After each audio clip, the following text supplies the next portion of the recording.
ভালোবাসা একটা অনুভূতি যেটা মানুষকে সবচেয়ে বেশি জীবিত মনে করায়, কিন্তু ভারতের কিছু জায়গায় এই ভালোবাসাই মৃত্যুর কারণ হয়ে দাঁড়ায়। 2007 সাল, হরিয়ানার এক ছোট্ট গ্রাম।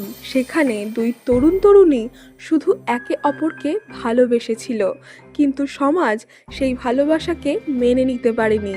আর তারপর ঘটে এমন এক ঘটনা যা পুরো দেশকে নাড়িয়ে দিয়েছিল। এটি হলো মনোজ ও বাবলির অনার কিলিং কেস। হাই, আমি দীপ্তি, আর আপনারা দেখছেন অন্ধকার সত্য। এই গল্পটা বোঝার জন্য আগে বুঝতে হবে হরিয়ানার সামাজিক বাস্তবতা। সেই সময় উত্তর ভারতের বহু গ্রামে খাপ পঞ্চায়েত ছিল অত্যন্ত ক্ষমতাশালী। খাপ পঞ্চায়েত কোনো সরকারি আদালত নয়, তবুও গ্রামের মানুষ তাদের সিদ্ধান্তকে আইনের থেকেও বেশি গুরুত্ব দিত, বিশেষ করে বিয়ে এবং সম্পর্কের ক্ষেত্রে। তাদের একটা বড় নিয়ম ছিল, একই গোত্রে বিয়ে করা যাবে না, কারণ তারা বিশ্বাস করত একই গোত্র মানে একই রক্ত, আর এই নিয়ম ভাঙলে শাস্তি হতে পারে ভয়ঙ্কর। এই সমাজেই বড় হচ্ছিল দুজন মানুষ, মনোজ বানওয়ালা আর বাবলি। দুজনেই জাট সম্প্রদায়ের। একই এলাকায় বড় হওয়ার কারণে তাদের পরিচয় হয় খুব অল্প বয়স থেকেই। ধীরে ধীরে সেই পরিচয় বদলে যায় ভালোবাসায়। তারা ভবিষ্যতের স্বপ্ন দেখতে শুরু করে, কিন্তু তারা জানতো না সমাজ তাদের সম্পর্ক কখনো মেনে নেবে না। একদিন বিষয়টা পরিবারের সামনে চলে আসে, আর তারপর থেকেই শুরু হয় নরক যন্ত্রণা। বাবলির পরিবার এই সম্পর্ক মেনে নিতে অস্বীকার করে।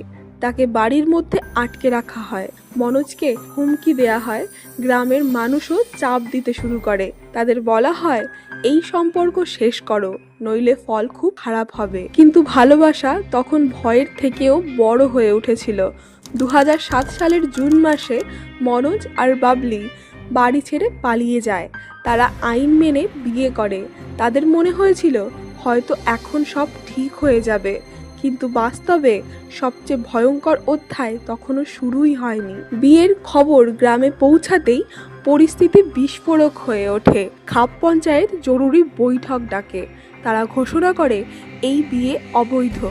মনোজের পরিবারকে সামাজিকভাবে বয়কট করা হবে। কেউ তাদের সঙ্গে কথা বলবে না, কেউ ব্যবসা করবে না, কেউ সাহায্যও করবে না। আর অন্ধকারে চলছিল আরও ভয়ঙ্কর পরিকল্পনা। মনোজ এবং বাবলি বুঝতে পেরেছিল তাদের জীবন ঝুঁকির মধ্যে, তাই তারা আদালতের কাছে সুরক্ষা চায়। আদালত তাদের পুলিশ প্রোটেকশন দেয়। কাগজে কলমে তারা নিরাপদ ছিল, কিন্তু বাস্তবে তাদের ঘিরে ফেলেছিল মৃত্যু। 15 জুন 2007, মনোজ আর বাবলি তখন বুঝে গিয়েছিল তাদের বিরুদ্ধে শুধু পরিবার নয়, পুরো সমাজ দাঁড়িয়ে গেছে। তারা পালিয়ে বিয়ে করেছিল, আইনের কাছে সাহায্য চেয়েছিল, কিন্তু বাবলির পরিবার এই বিয়েকে পরিবারের অসম্মান বলে মনে করেছিল।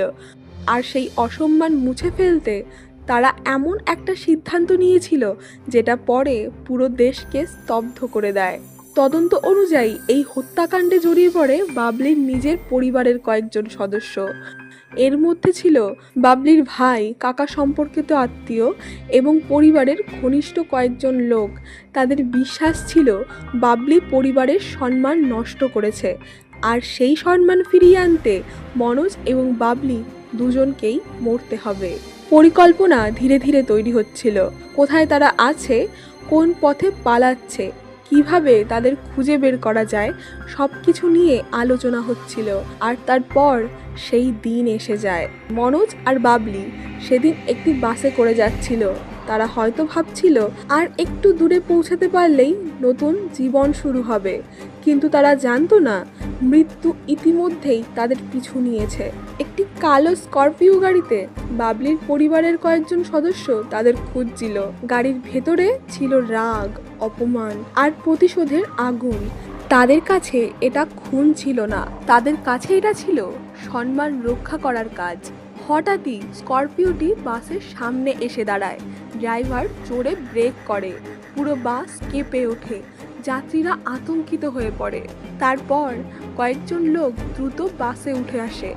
তাদের মধ্যে ছিল বাবলির নিজের আত্মীয়, যেই মানুষগুলো একসময় তার সঙ্গে একই বাড়িতে খেয়েছে, একই উৎসব পালন করেছে, আজ তারাই তাকে মৃত্যুর দিকে নিয়ে যেতে এসেছে।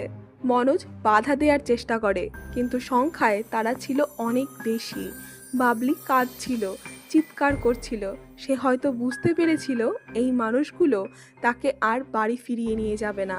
বাস ভর্তি মানুষ সব দেখছিল, কিন্তু কেউ এগিয়ে আসেনি, কারণ সবাই জানতো এটা সম্মান আর লড়াই।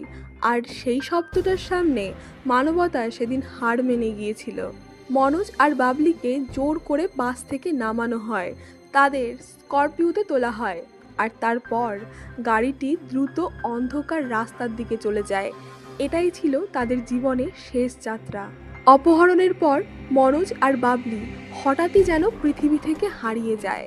তাদের ফোন বন্ধ, কোনো খোঁজ নেই, কোনো যোগাযোগ নেই। কিন্তু পরিবারের কিছু লোকজনের আচরণ ধীরে ধীরে সন্দেহ বাড়াতে শুরু করে। মনোজের পরিবার বুঝতে পারে এটা সাধারণ নিখোঁজের ঘটনা নয়। তারা পুলিশের কাছে যায়, অভিযোগ জানায় যে বাবলির পরিবারের লোকজনই দুজনকে তুলে নিয়ে গেছে। কয়েকদিন পরে হরিয়ানার এক খাল থেকে দুটি বস্তা উদ্ধার হয়। দুর্গন্ধ এতটাই তীব্র ছিল যে আশেপাশের মানুষ এগিয়ে যেতে ভয় পাচ্ছিল। পুলিশ বস্তা খুলতেই ভেতর থেকে উদ্ধার হয় দুটি পচা গলা দেহ। সেগুলো ছিল মনোজ এবং বাবলি। খবরটা মুহূর্তের মধ্যে ছড়িয়ে পড়ে। পুরো এলাকায় আতঙ্ক ছড়িয়ে যায়, কারণ সবাই জানতো এটা সাধারণ খুন নয়, এটা ছিল অনার কিলিং। তদন্তে উঠে আসে ভয়ঙ্কর তথ্য। রিপোর্ট অনুযায়ী মনোজকে শ্বাসরোধ করে হত্যা করা হয়েছিল, আর বাবলিকে বিষ খাওয়ানোর অভিযোগ ওঠে। তারপর তাদের দেহ বস্তায় ভরে খালে ফেলে দেয়া হয়। পুলিশ সন্দেহের তীর ঘোরায় বাবলির পরিবারের দিকে, কারণ অপহরণের ঘটনার পর থেকেই তাদের বিরুদ্ধে একের পর এক তথ্য সামনে আসতে শুরু করেছিল। তদন্ত যত এগোতে থাকে তত পরিষ্কার হতে থাকে এটি ছিল পরিকল্পিত হত্যা, আর এই পরিকল্পনার কেন্দ্রে ছিল বাবলির নিজের পরিবার। এই মামলার প্রধান অভিযুক্তদের মধ্যে ছিল বাবলির ভাই সুরেশ, বাবলির আত্মীয় সতীশ, রাজেন্দ্র, ভূপেন্দ্র, রমেশ। তাদের বিরুদ্ধে অভিযোগ ছিল অপহরণ, ষড়যন্ত্র এবং হত্যাকাণ্ডে সরাসরি অংশগ্রহণ। এছাড়াও খাপ পঞ্চায়েতের নেতা গঙ্গারাজকেও অভিযুক্ত করা হয়। অভিযোগ ওঠে তিনি এই হত্যাকাণ্ডে উস্কানি দিয়েছিলেন। তদন্তকারীরা বিশ্বাস করেছিল এটি শুধু পরিবারের সিদ্ধান্ত ছিল না, এর পেছনে সামাজিক চাপও কাজ করেছিল, কারণ খাপ পঞ্চায়েত শুরু থেকেই এই বিয়ের বিরুদ্ধে অবস্থান নিয়েছিল। এই কেসের তদন্তে সবচেয়ে গুরুত্বপূর্ণ ভূমিকা পালন করেছিলেন একজন প্রত্যক্ষদর্শী। তিনি ছিলেন এক ঠিকাদার। সেদিন তিনি একই রাস্তা দিয়ে যাচ্ছিলেন। তিনি নিজের চোখে দেখেছিলেন কিভাবে একটি স্করপিও বাস থামায় এবং মনোজ ও বাবলিকে জোর করে তুলে নিয়ে যায়। সবচেয়ে গুরুত্বপূর্ণ বিষয় হলো তিনি স্করপিও গাড়িটির নাম্বারটি মনে রেখেছিলেন। পরে সেই নাম্বারই তদন্তের মোড় ঘুরিয়ে দেয়।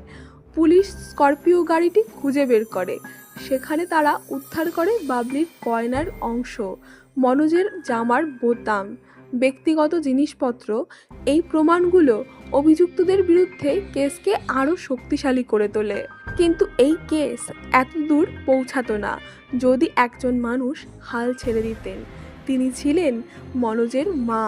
নিজের ছেলের হত্যার বিচার পাওয়ার জন্য তিনি বারবার আদালতে গিয়েছেন। সামাজিক চাপ, ভয়, হুমকি কিছুই তাকে থামাতে পারেনি। এই মামলাটি ধীরে ধীরে সারা ভারতের নজরে চলে আসে, কারণ এটি শুধু একটা খুনের মামলা ছিল না, এটি ছিল ভালোবাসা বনাম সমাজের সংঘর্ষ। 2010 সালে আদালত ঐতিহাসিক রায় দেয়। বাবলির পরিবারের কয়েকজন সদস্যকে দোষী সাব্যস্ত করা হয়, কয়েকজনকে মৃত্যুদণ্ডও দেয়া হয়, আর খাপ পঞ্চায়েতের নেতাকেও সাজা দেয়া হয়। ভারতের ইতিহাসে এটি ছিল অনার কিলিংয়ের বিরুদ্ধে সবচেয়ে আলোচিত রায়গুলোর একটি। সবচেয়ে ভয়ঙ্কর বিষয়টা ছিল এই হত্যার পেছনে ছিল অপরিচিত কেউ নয়, ছিল নিজের পরিবার। খাপ পঞ্চায়েতের সদস্যর বিরুদ্ধেও ব্যবস্থা নেওয়া হয়। এই ঘটনা পুরো দেশকে নাড়িয়ে দিয়েছিল। মানুষ প্রশ্ন তুলতে শুরু করে, একটা সমাজ কিভাবে ভালোবাসার জন্য মানুষকে হত্যা করতে পারে। অনার কিলিং নিয়ে জাতীয় বিতর্ক শুরু হয়, আইন পরিবর্তনের দাবিও ওঠে। মনোজ আর বাবলি আর বেঁচে নেই, কিন্তু তাদের গল্প এখনো বেঁচে আছে একটা সতর্কবার্তা হয়ে। যখন সমাজ অন্ধবিশ্বাসকে মানবতার ওপরে বসায়, তখন ভালোবাসাও নিরাপদ থাকে না। আর যদি ভালোবাসার মূল্য হয় মৃত্যু, তাহলে প্রশ্নটা থেকেই যায়, সভ্যতা বলতে আমরা আসলে কি বুঝি।